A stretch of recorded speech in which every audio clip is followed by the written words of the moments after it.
জলবায়ু পরিবর্তন সহ নানা কারণে বিশ্বের বিভিন্ন শহরে দিন দিন বাড়ছে বায়ু দূষণ। দীর্ঘদিন ধরে মেগাসিটি ঢাকাও বায়ু দূষণের কবলে।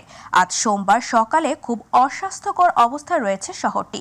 সকাল 8:30টার দিকে আন্তর্জাতিক বায়ুমান প্রযুক্তি প্রতিষ্ঠান IQER এর তথ্য অনুযায়ী 266 স্কোর নিয়ে বিশ্বের দূষিত শহরের তালিকায় শীর্ষে রয়েছে রাজধানী ঢাকা।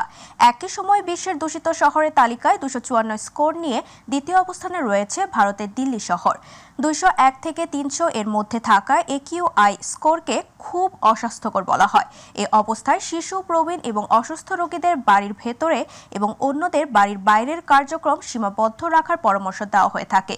এছাড়া 301 থেকে 400 এর মধ্যে থাকা AQI ঝুঁকিপূর্ণ বলে বিবেচিত হয়, যা নগরের বাসিন্দাদের জন্য গুরুত্বপূর্ণ স্বাস্থ্য ঝুঁকি তৈরি করে।